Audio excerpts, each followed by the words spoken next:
In the last class, we have talked about herpes viridae family viruses. They are the DNA viruses. Their unique property is that they remain latent in the human body for a long time and they may undergo reactivation after a prolonged period. Today's topic of discussion will be Epstein-Barr virus and cytomegalovirus, two other members of this family which have got immense clinical importance. Cytomegalovirus. This is the largest virus in herpes viridae family. It is so named because it causes massive enlargement of infected host cells. CMV belongs to beta subfamily. Its dsDNA or double-stranded DNA is the largest among herpes viruses. Human cytomegalovirus does not infect animals. Similarly, a number of animal cytomegaloviruses exist which do not infect humans. There is also a cell type specificity. CMV infects kidney and salivary glands where it undergoes a state of latency. In vitro, cytomegalovirus replicates only in human fibroblast cells and produces a characteristic cytopathic effect which is known as owl's eye appearance. Cell-to-cell spread is there. It is almost always closely associated with the cells and the spread primarily cell to cell so that the very little virus may be cell-free. Clinical manifestations of cytomegalovirus are of various types. It may be congenital, it may be perinatal, or it may be by other ways. It is the most common intrauterine infection associated with congenital defects. Cytomegalic inclusion disease develops in about 5% of the infected fetus. The remaining are, although asymptomatic at birth, 5 to 25% of them may develop significant psychomotor, hearing, ocular, or dental defects within 2 years. The congenital defects include, most common defects are petechiae, hepatosplenomegaly, and jaundice. Less common defects include microcephaly, cerebral calcifications, and intrauterine growth retardation. Occasionally, there may be chorioretinitis.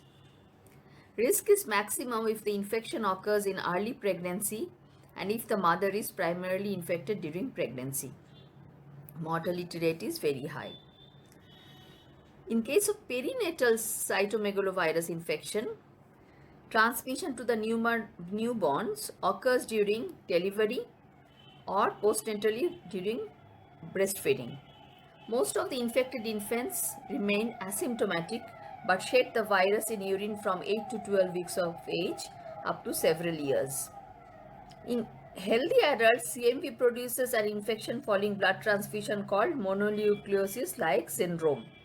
And in immunocompromised patients, like in AIDS patients, CMV may cause chorioretinitis, gastroenteritis, dementia, and other disseminated CMV infections.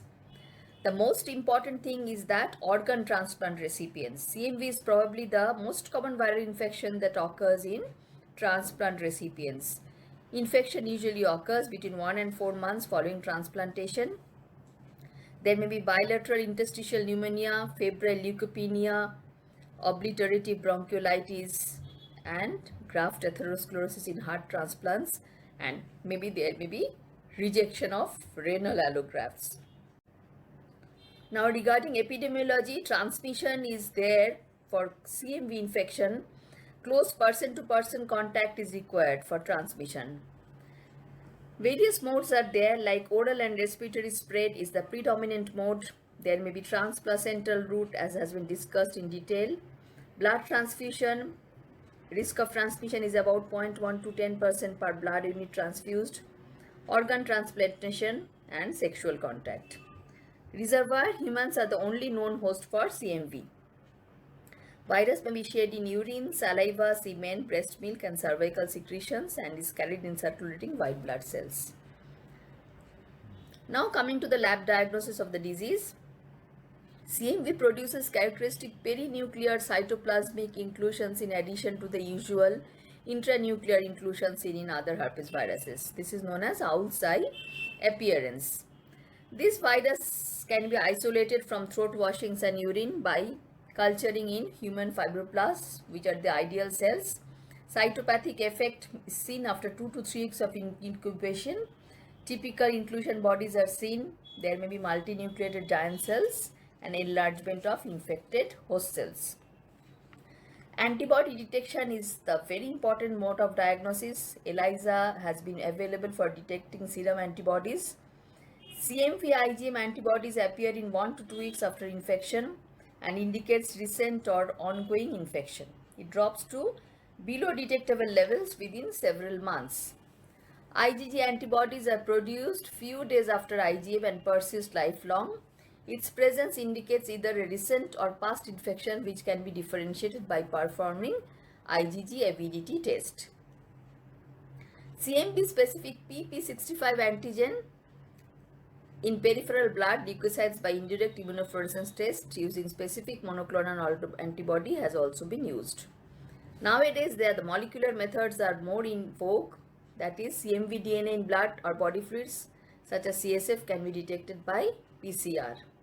Real-time PCR can quantitate the viral load, hence it is the method of choice to monitor the treatment response. As regards drugs, ganciclovir is the drug of choice, but that will be dealt more importantly in the or vividly in the pharmacology classes. Both ganciclovir has been used for prophylaxis and preemptive therapy in transplant recipients. CMV immunoglobulin has shown to be effective in preventing congenital infection. Now coming to the Epstein-Barr virus, another virus of this family.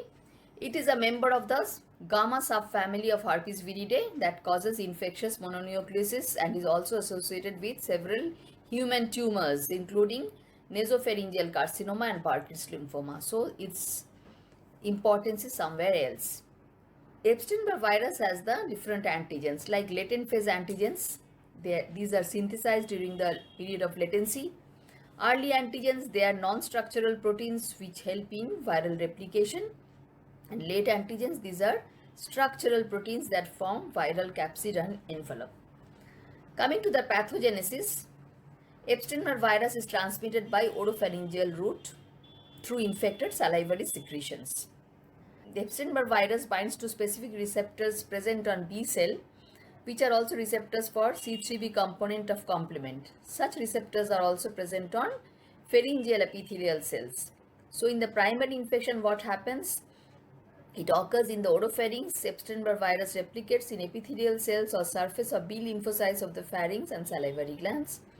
Following entry into the B cells, Epstein-Barr virus directly enters into latent phase without completing the viral replication.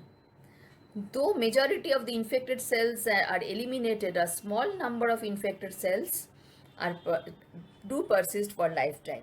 Virus spreads from the oropharynx to other sites of the body and is capable of undergoing deactivation later. As regards viral shedding, it continues in oropharyngeal secretions at low levels for weeks to months and serves as a source of infection. In children, primary infections are subclinical, but young adults often develop a condition called an acute infectious mononucleosis. Infected B cells become immortalized by the virus and synthesize large number of variety of immunoglobulins. Many of those are autoantibodies. In response to this, the bystander CD8 lymphocytes are stimulated and appear atypical. Now coming to the clinical manifestations. First and foremost is infectious mononucleosis. It is also called kissing disease because it is transmitted through salivary contact or glandular disease. Young adults are mostly affected. Infectious mononucleosis is characterized by headache, fever, pharyngitis, lymphadenopathy, hepatosplenomegaly and rashes and atypical lymphocytosis. Epstein-Barr virus associated malignancies are very important to know. The first and foremost is Burkitt's lymphoma. It is a tumor of the jaw seen in children and young adults. It is associated with 90% of African and 20% of non-African cases of Burkitt's lymphoma. Most of the cases have pre-existing mutation. Falciparum malaria may impair host CMI and stimulate Epstein-Barr virus infected B cells. Next comes nasopharyngeal carcinoma. It is seen among Chinese people who have history of intake of salted fish. Then comes Hodgkin's lymphoma. It is specially in mixed cellularity type, and DNA is found in Reed Sternberg cells in at least 50% of cases of Hodgkin's lymphoma. And in non-Hodgkin's lymphoma, all CNS non-Hodgkin's lymphomas and 50% of systemic non-Hodgkin's lymphomas are Epstein-Barr virus DNA or antibody positive. So there are so many malignant conditions associated with the virus. If we come to the mechanism of this oncogenesis, you must remember that persistent Epstein-Barr virus infection can induce malignant transformation of infected B cells and epithelial cells by expressing latent Epstein-Barr virus antigens such as LMP and EBNA. Oncogenicity is kept under control by host immune response by producing anti-LM1 antibodies. Hence, oncogenicity is markedly enhanced in immunocompromised individuals. The other conditions that are associated with Epstein-Barr virus is lymphoproliferative disorders seen among immunodeficient patients and oral hairy leukoplakia. This is a wart-like growth of epithelial cells of the tongue developed in some HIV-infected patients and transplant recipients. Epidemiology: Epstein-Barr virus is worldwide in distribution. Infections are most common in early adulthood with a second peak during late adolescence. However, infectious mononucleosis is common among young adults of developed countries. It is common in all parts of the world with more than 90% of adults being seropositive and develop antibodies to Epstein-Barr virus infection. Coming to the lab diagnosis, heterophil agglutination test or Paul Bunel test is a very important test to diagnose Epstein-Barr virus infection.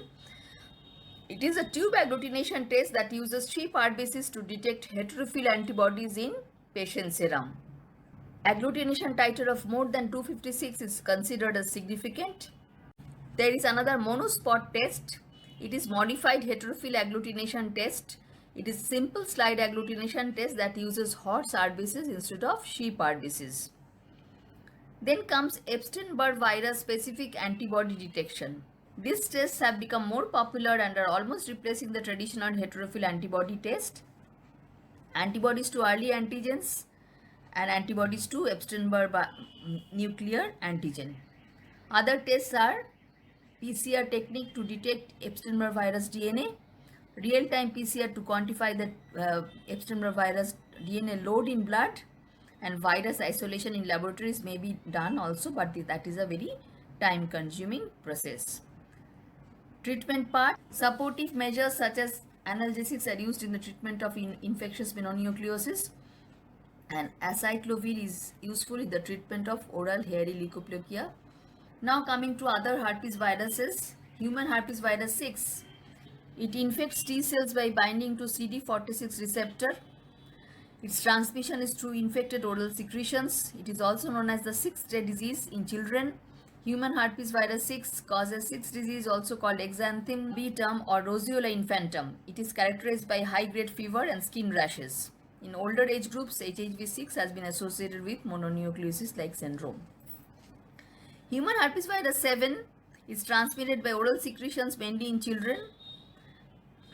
And human herpes virus 8, it was first discovered in 1994 in patients with Kaposis sarcoma, hence also called Kaposis sarcoma associated herpes virus.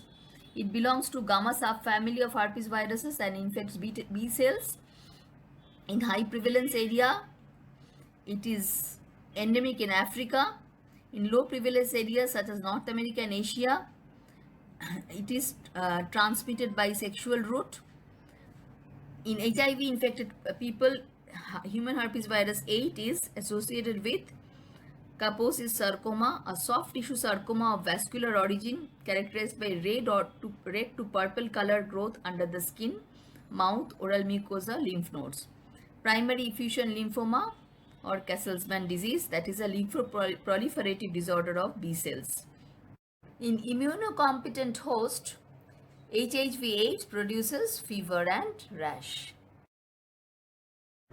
Cytomegalovirus and Epstein-Barr virus are very important clinically. Cytomegalovirus is important because it may lead to some complications in pregnant women like abortions and stillbirths, and so in such cases you have to advise a test known as TORCH. What does TORCH mean? Toxoplasma rubella cytomegalovirus herpes simplex. So this is a very important investigation that is done in some pregnant women who have got bad obstetric history. And the others, like Epstein-Barr, is very important clinically because of its potential to cause many tumors in our body. Thank you.